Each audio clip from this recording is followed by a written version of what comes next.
What is up, Pats Nation? It is Patriots Global back here with another video, and I'm coming at you with one that you guys are just blowing my comments up about. Now, the Patriots recently signed Danny Shelton, the defensive tackle that they traded for from the Cleveland Browns. If you haven't heard about that re-signing, go check that video out after this one. There'll be a link to it in the description box below.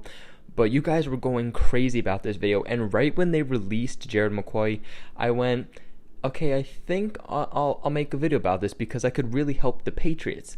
Then we hear the Patriots have interest in him, and I go, definitely going to make a video about this. Then you guys are blowing up my comments, and I go, all right, I need to get this video up within the next 24 hours, or else the whole world might literally implode. But with that being said, the Buccaneers have released veteran defensive tackle and six-time Pro Bowler Gerald McCoy. Now, McCoy spent the past 9 seasons with the Bucs.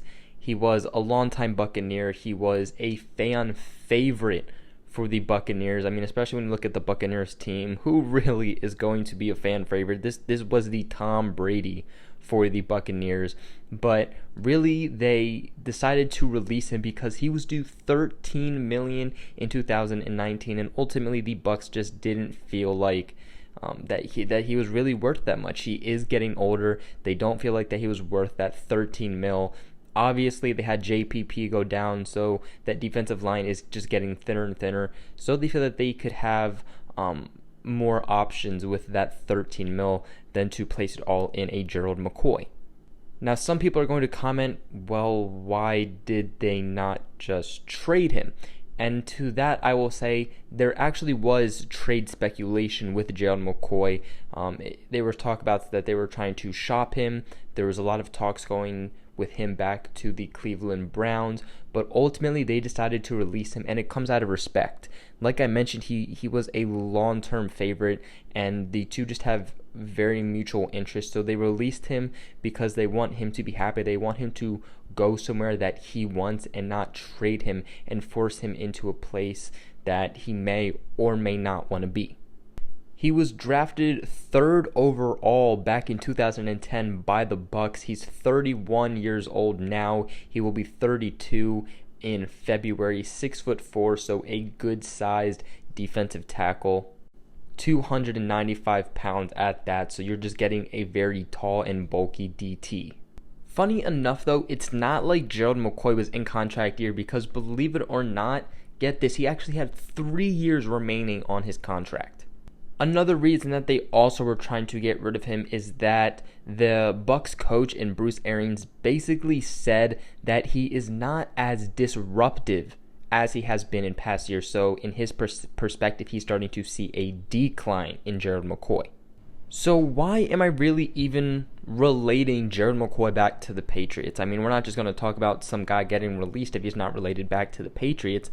Well, first off, defensive tackle is, to me, the biggest need yet that the Patriots have. The defensive line still needs to be bolstered. They signed Danny Shelton, that's great, but it is not a game-changing move. If you add Gerald McCoy, it helps tremendously in the fact that he will help in the run game, but more specifically, he will help get pressure on the quarterback, and the Patriots really need to add a defensive tackle. When you look at the defensive tackles they have, the guy who applies the most pressure is the undrafted defensive tackle in Adam Butler. Other than that, pretty much all of the other guys are strictly, for the most part, run stoppers. You add Gerald McCoy, and he will help get pressure with the inside, and then you have Michael Bennett, who you can reunite those two, Michael Bennett and Gerald McCoy. That'd be a great reunion for both of them, which could really help, again, chemistry. But having Michael Bennett on one side, Chase Winovich on the other, Gerald McCoy in the middle, you would get some unbelievable pressure, and it just turns the Patriots' defense even more scary. I mean, we're really talking about how great the Patriots' secondary is and how they bolster. Well, they didn't necessarily bolster, but they started to really attempt to bolster and really turn around the linebacker core more. So it really comes down to the defensive line and really just getting Gerald McCoy on that defensive line. You have a top 3 defense there. but also because Gerald McCoy wants to play for a contender. This isn't me coming out with speculations. He says he wants to play for a contender. At his age, again, 31, he's ring chasing, guys. He's not looking for money, and he said that. He wants to go to a contender, try his best to go to a Super Bowl and win before he ends up retiring. Now, with that being said, he isn't going to take like a $1 million deal. He's not looking to not make anything, but he's not going to be picky about it. He's going to easily be able to make a lot of money by teams who might not be Super Bowl or playoff contenders, but again, that's not what he's looking for. What he's looking for is to end on a high note and go to the big games. And from what it sounds like, he has some interest in the Patriots, and it's reported that the Patriots have interest in him. And it's funny because the news came out about the Patriots having interest in him just moments after he officially got released. But the Patriots are not the only teams in the sweepstakes. Obviously, it's not even a trade. He's a free agent, so most teams are going to be in on him. But teams such as the Browns, the Jags, the Chiefs, the Chargers, and I'm sure even more teams than that. All in all, though, yes, he could go to any team and make a great impact, but if you're looking at all the teams, and you're going to even look at history, the Patriots are your true and best bet to getting to the Super Bowl. They go there on a yearly basis. The Patriots are, without a doubt, a better team than they were last year when they won the Super Bowl. They're a better team than they were the year before that, and they still went to the Super Bowl.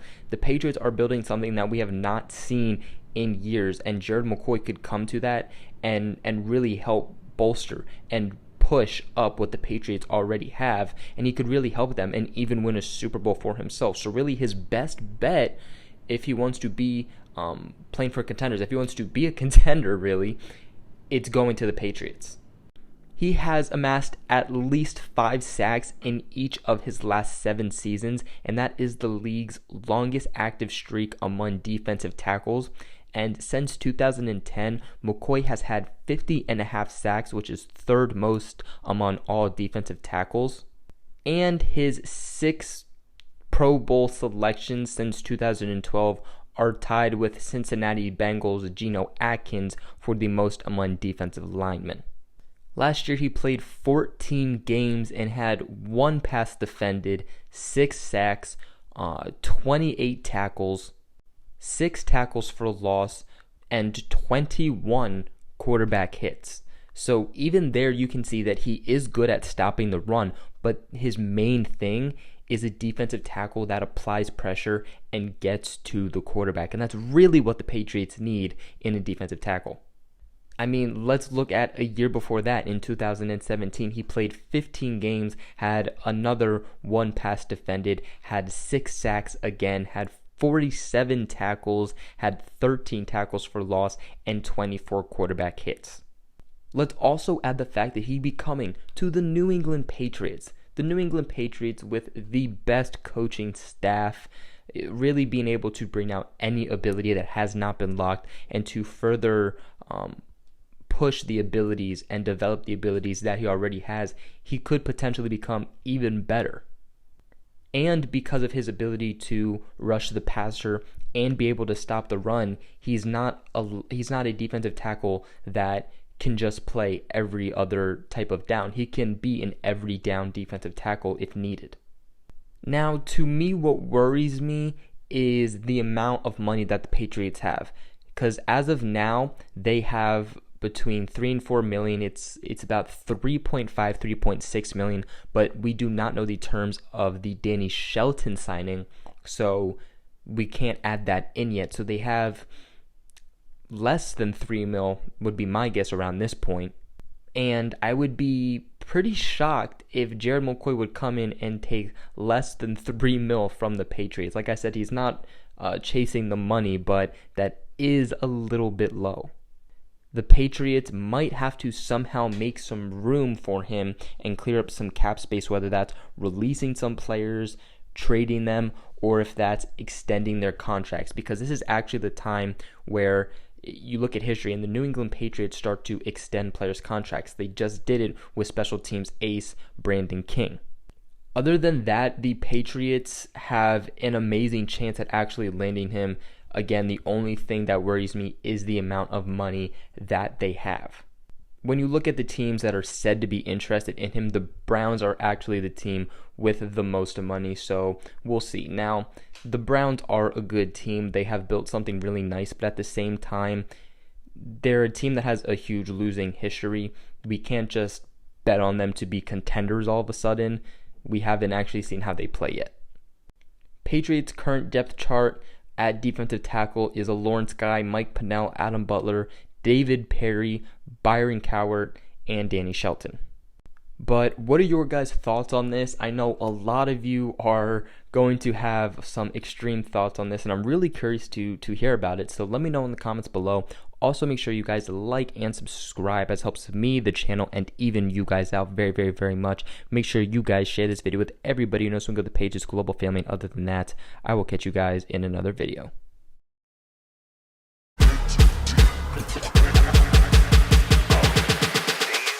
In Astro World.